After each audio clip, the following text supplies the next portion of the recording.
Hello math learners, so for today's video we're going to discuss all about the work, energy, and power. So it's been a while din mga PowerPoint ko na to. Medyo nagbabawas ako ngayon ng mga PowerPoint ko na katatapos ko lang gawin na i-discuss ko na lahat ngayon. Okay, so for more information about this lesson, watch this video till the end. So let us start. So, siguro hatiin natin yung ating lesson sa dalawa. So, baka mag 2 videos ako. So, by first video, probably, we are going to discuss the work-energy principle. So, before that, let us introduce who found it or who invented it. So, it is invented by James Prescott Joule, an English physicist who studied the relationship between heat and mechanical work, leading to the development of the law of conservation of energy. The SI unit of energy, the joule, is named after him, as you can see sa apelyido niya, Joule. Excuse me. Key points about Joule and work. So, the contribution. Joule conducted experiments that established the relationship between heat and mechanical work. So, maring matatakal natin ito sa chemistry vlog ko. Pero malayo pa. Which solidified the concept of work in physics. Okay? So, next, we have the unit of measurement. As you can see, joule naman. So, yan. Introduce lang natin si James Prescott Joule. Ayan yung mukha niya. Diba? Let us introduce now what is work. So, when we see work, it is done when a force is applied through a distance. It has the unit measured of Newton meter or joules, as you can see naman. Work is equal to force times distance, which mabubuo natin dito is F. S is distance, cosine theta. Excuse me. So, paano po natin si cosine theta? Or pwede ring Fs or summation of Fs. So, ba't may summation? Saan natin gagamitin yan? Let's find out. So, we have to recap forces. As you can see, there's a man who pushes the box. So, which is a box? It has a normal force. And opposite, we have the weight. Siyempre, merong force. Siyempre, dapat kung merong tumutulak, so dapat magko-collide. Which is itong part na to. Or that is also called the static force. Tama. Friction force, rather. Friction force is equal to, ito ay coefficient of static force times the normal force. Excuse me. So, itong symbol na to, it means that is the force is parallel to distance. So, how are we going to interpret them? Okay? So, itong part na yan, medyo inano lang natin. Let's just say this is point A and this is point B. This is, ibig sabihin, pag tinulak nito hanggang dito, you can form a distance. So, kung mula dito hanggang dine. Where S is in meters. Paano naman po kapag naka-incline? Ganyan pa rin po, straight. Then, kaso, ito nga, kasi ang nag-exert dito yung floor sa box. Kaya Fn. Yung box kasi dyan, is either pababa yan mag-i-slide yan. So, ibig sabihin yung due to the gravity of the earth, nakaganyan. And this one has the force. Siyempre, tutulak niya. Siyempre, pag ganito yung force, alang pag ganon, di ba? Siyempre, ang static force nandito. Okay, yun lang. Tandaan natin, this is point A and this is point B. Kung sabihin, binaba natin yan hanggang din itong point natin, isipin yung edge. Excuse me. This is S. Siyempre, huwag natin kalilimutan yung incline. Which is, it has an angle. So, since ang pinaprepare nito, excuse me, yung patulak siya, so horizontally, diba sa trigo, ano to? Diba cosine? Diba pagpatayo sine na yan pag dito cosine. Ayan, magawa lang tayo ng Cartesian plane. So, tandaan natin, kung kasi pag in-slide nyo yan, pag ibababa nyo yan, igaganon nyo, pababa. Ipa-flatten nyo siya, 'di ba? Ano siya kung ilan yung angle nito.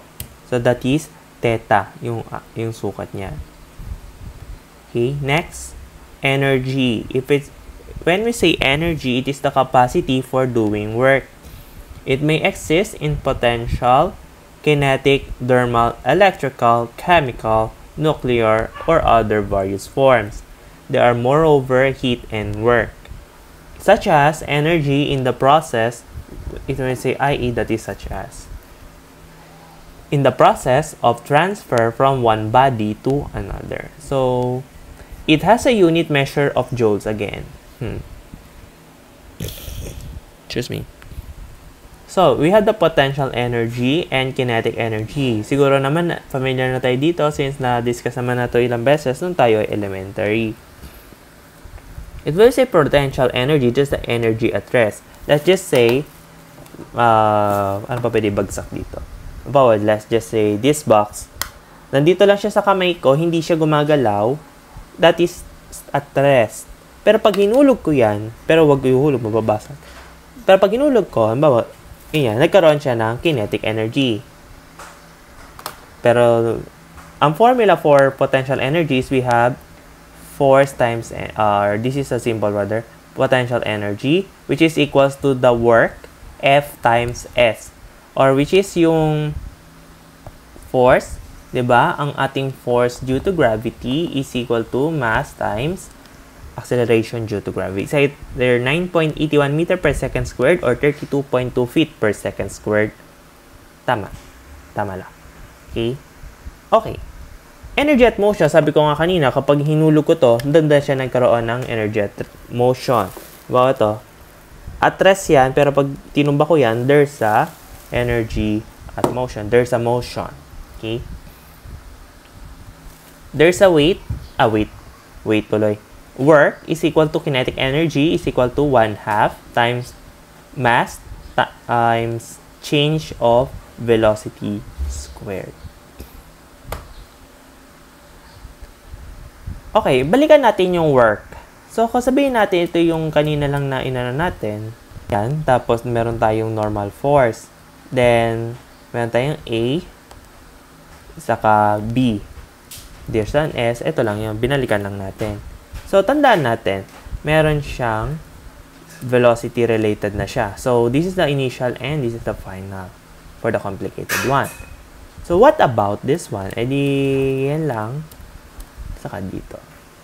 Ganun lang. Kung paano lang ginawa natin sa kinematics or sa horizontal motion, ganun lang din, i-apply lang natin dito. Okay? So, enough with the terminology. So, let's have a solve problem number 1. Joe pushes a box with a force of 3 Newton, causing it to slide 2 meters across the floor. How much work did Joe do in the box? So, let's just say, ito si Joe. Cute, no? Okay. Tinutulak niya yung box. So, ibig sabihin, nag-exert siya ng 3 Newton. So, dyan natin siya i-conclude. Halimbawa, kung sabi imaginary, ano ba yan? In imaginary, imagination, rather. Yeah. So, bago sabihin natin nandito na yung box, napunta niya na dito yung box. Nakarating siya ng 2 meters nang tinutulak niya yung box. Isipin mo, no? Pag magaganong ka, layo din, no? Okay. So, gamitin natin yung work. So, we have the force, 3 Newton. Naka-Newton naman siya. Times 2 meters times cosine 0. Theta 0, since in terms of vertical, pag naka-vertical yan, so yung sabihin that is 0 degree. Okay? Diba? Sa ating unit circle, kung dito 0, dito si 90, dito si 180, and dito si 270, and dito si 360 also.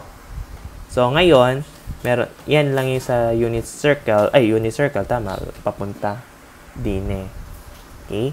So, kapag multiply natin siya, we have 6 Newton meter, or sabay natin, kapag Newton meter, it is also called joules. Diba? Next, solve problem number 2. So, assume that the object is being pulled along the ground by 75 Newton force directed 28 degree above the horizontal. So how much work does the force do in pulling the object 8 meters? Bawa this is the horizontal. Unwari in-incline, tinabi. Okay. So, sabihin natin, ano lang natin siya interpret the body diagram. So, this is the force of 75 Newton. And sabihin natin makakarating siya dyan. Excuse me. This is 8 meters. Yung sukat ng angle, we incline siya ng 28 degrees. So, using the work, yan. And using your calculator, you're going to get 529.77 Newton meter or joules. Ganun lang po. Next, solve problem number 3. So, in solve problem number 3, so, adjust tayo ng kaunti. Sabi dito, a block weighing 100 Newton shown at A is subjected to a horizontal force P is equal to 100 Newton. If the velocity of the block at A is 10 meter per second. So, which of the following gives the velocity of the block B and block C? So, ano po magiging figure natin dyan? So, as you can see, so, kumuha lang kasi ako dyan ng mga, actually kasi ang physics ng STEM at ang physics ng college wala masyadong pinagkaiba. Komplikasyon lang. So, ngayon, paano natin siya isosolve dito? Siguro pag nasolve na natin to kayang gamay na yan. Joke. Okay, so, una nating hanapin muna yung velocity ni block B. Excuse me. So, gamit tayo ng tinatawag nating method of section. Ibig sabihin, tinapias ko tong part na to para ito lang yung kukunin natin kasi most likely, laging point A and point B siya. Initial, final. Sa ating basic kinematics. Okay? Hanapin natin itong velocity na to.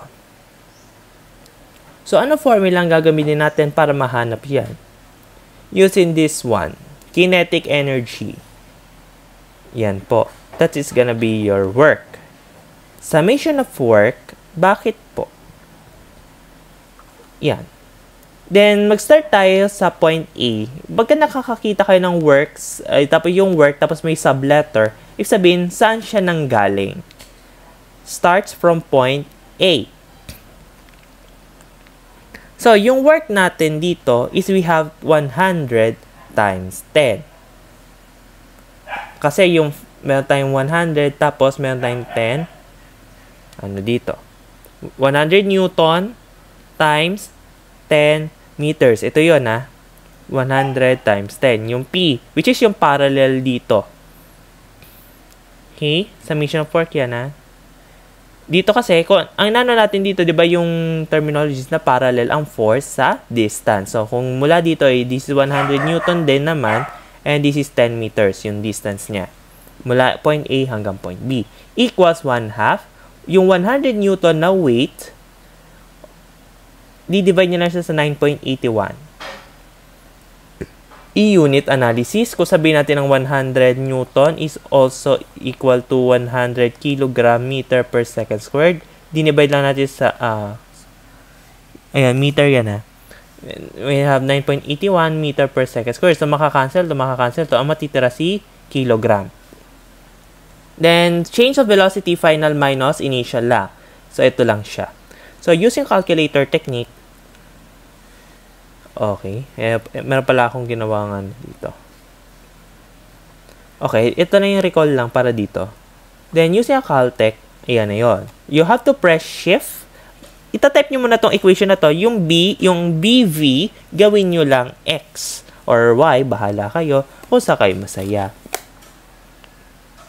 And, after that, after shift, tapos calc, then, tapos diba may let X, tapos, ayan, solve tuloy. Solve. So, meron tayo 17.21 meter per second. Next. Okay, but na. Ngayon, ang hinahanap natin ngayon naman, after ni block B, meron tayong para kay block C. Ito na ngayon. So, tandaan natin yung VB, yung 70.21, ay nakuha lang naman natin yan sa tamang sagot natin. Sa BV. Using a method of section, ito lang din yon. Tinapyas ko naman mula dito hanggang din eh. Diba? Masayang buhay. Okay, sabihin natin, imagine natin na dito si B, tapos A lang yung ano niya. Yan. Then, ito si SBC, yung distance wala dito, at ito yung hinahanap natin, yung final. Then, tandaan natin, si Box, hindi naman nawala. Kung ano yung pagkakatulak sa niya mula simula, yun pa din. Then, meron tayong weight na 100 Newton. For SBC, so we have to do this. Diba, we all know meron naman tayong 45 degrees, so balikan lang natin ang ating pre-cal. Okay, so how to get this arc? Siyempre, convert nyo yung degree to radian, then times nyo sa radius, which is 10. Kasi mula dito hanggang dito, 10. Diba, radius to? Mula dito hanggang center point. Yan. We have 10. Nirecap ko lang siya, from linear to rotational. Kasi apply din siya dun eh. We have 7.85 meters. Then, for Y, meron tayo ditong part na yan. So, gawa tayo ng dimension vertically. Kasi kung papunta dito, kung merong horizontal, syempre, meron din kasi itong parallel, which is itong part na to. So, paano natin hahanapin yung value ni Y? Diba? Okay, so, we all know, diba, ito yung radius. Diba, pag pinaroject na lang yan, meron na rin tayong 10. So, ngayon, paano natin mahanap yung measure nito? Itong part na to. Project nyo lang siya.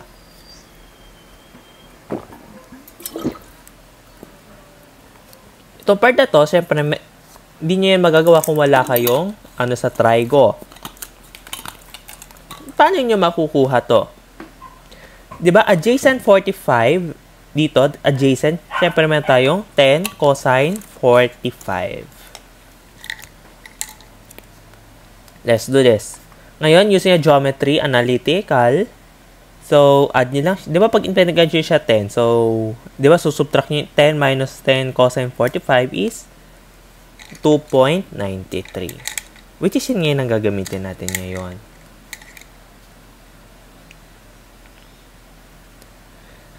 Okay, using, again, meron tayong summation of work. So, starts naman siya from B.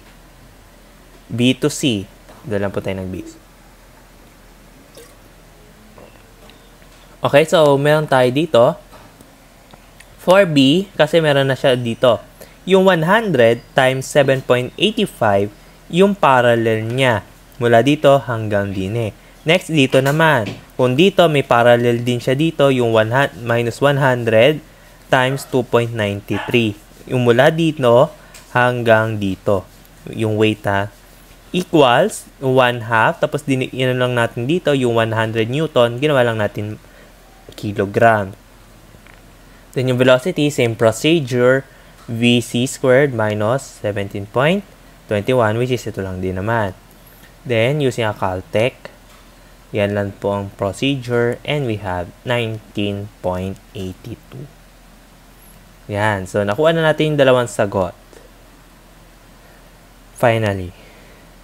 Okay, so, we're going to proceed in power, but to be discussed in my next video. So, hopefully, meron tayong natutunan for today sa ating work energy principle. So, that's all for now. Thanks for watching. See you in my next video.